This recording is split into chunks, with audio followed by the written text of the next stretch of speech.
Greetings builders, Daniel here, and today I'm gonna show you 3 of the most played builds in the 4th week of the Necropolis League. If you wanna try any of those, you can find links for POBs and complete guides in the video description. And if this video helps you, please leave a thumbs up to support the channel. Thank you very much, and let's get into it! Let's start with this amazing build that is one of the best that I've played in many leagues. The Archamge Ice Nova Hierophant with the Templar class.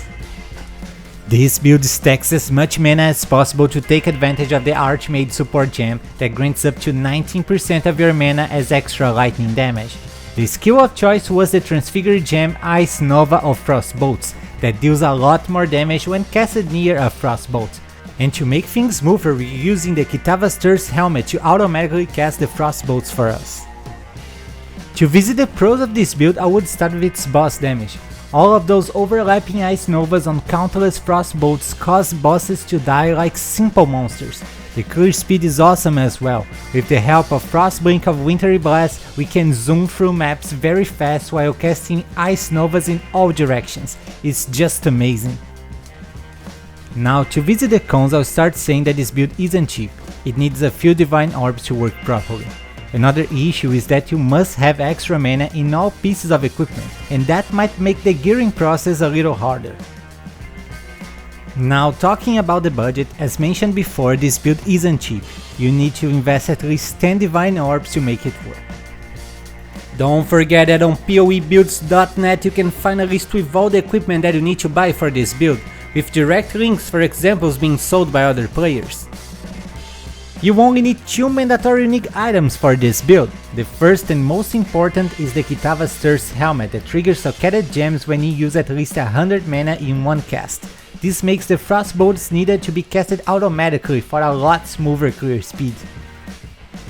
Next, we also need the Anathema ring that causes our curse limit to be the same as our maximum power charges, in this case 4. For clear speed, I'll give this build 10 out of 10. We're just super fast and our Ice Novas are all over the place the whole time. You won't even have the chance to see the enemies before they get obliterated. The boss damage is also amazing and deserves 10 out of 10. It's just so many overlapping Ice Novas being casted on countless Frostbolts that the bosses won't even have the chance to survive over than 2 seconds. For this survivability, I'll give it 9 out of 10. And not only have a big pool of life and energy shield, but also 50% of the damage is taken from mana before life. And as you know, we have a lot of mana on this build. We also hit enemies so many times per second that the instant leech causes your life to be full almost 100% of the time. Next, we have a destructive tanky boy, the Boneshatter Juggernaut with the Marauder class. This build is perfect for the melee enthusiasts out there. Boneshatter hits enemies so hard that it hurts your own character, accumulating trauma stacks. For each trauma you're going to deal and take more damage. That's why it's important to gather both attack speed and armor to stack many traumas and sustain their damage. To list the pros of this build, I would start with its survivability. Even though you deal damage to yourself, this build has so much armor that you won't feel a thing. Now, because of that, you might think that this build had to sacrifice speed or boss damage, but no, it's still super fast and can kill guardians in just a few seconds. Now, to list the cons, the first thing that comes to mind is that you need to keep an eye on your accuracy. This is because the Keystone Precise technique that grants 40% more damage if your accuracy is bigger than your life. As for budget, this build is cheap. You can get it destroying early in game maps with only around 60 chaos. To comfortable advance to yellow maps, I recommend investing around 120 chaos, and for easily completing your Atlas, I recommend investing around 4 divines. For clear speed, I'll give it 9 out of 10. Boneshatter also creates a big pulse of damage when stunning enemies. That means that a single blow can kill an entire pack of monsters. Other than that, you stack a lot of attack speed that causes your Leap's Land to almost teleport you through the map. The boss damage is also great and deserves 9 out of 10. Using Berserk on bosses causes you to accumulate a lot of trauma stacks and deal huge amounts of damage. For the survivability, this build is surely a 10 out of 10, and I would even like to say 20 out of 10 if I could. This build achieves almost 200,000 armor and over 83% of all elemental resistance. All of that combined with the Juggernaut Ascendancy grants this character over 300,000 effective HP. Yes, it's crazy. Finally, we have this fast, fun and explosive build, the Lightning Strike Trickster with the Shadow class.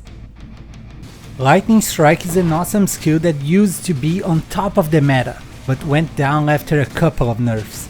Now with the new returning projectile support gem, it's back with more power than ever. To list the pros of this build, I would start with its clear speed. Besides a strong melee hit, Lightning Strike also creates many lightning projectiles that run on the floor, killing every enemy on its path. Besides that, this build also counts with the Trickster Ascendance to be super fast and tanky. It has 7 frames charges for extra damage and speed and a lot of defensive layers. Now to list the cons, the first thing that comes to mind is that this build needs a good elemental call to work properly, but don't worry, it's easy to buy one from other players. As for budget, this build is not expensive at all. You can get it destroying early in-game maps with only around 80 chaos. To comfort with advanced yellow maps, you need to invest around 150 chaos, and for easily completing your atlas, I recommend investing around 4 divines. For clear speed, I'll give this one 10 out of 10. As mentioned before, you have 7 frames charges and a huge effective elusive that grants this build a lot of movement speed. Besides that, Lightning Strike creates many projectiles that run on the floor, exploding many enemies that aren't even close to you yet. The boss damage is also amazing and deserves 9 out of 10. With the new returning projectile support gem, you deal a lot more damage to bosses. This one is an awesome boss killer. For the survivability, I'll give it 9 out of 10. This build has over 100,000 effective HP because of high armor, evasion, spell suppression, fortify, and even a trickster buff that causes you to take 40% less damage. Above all, you are immune to freeze and stuns. And that's it for today, guys. Are you playing any of those meta builds? Please don't forget to tell me in the comments and leave a thumbs up to support the channel. I wish you guys an amazing day, and don't forget to keep building!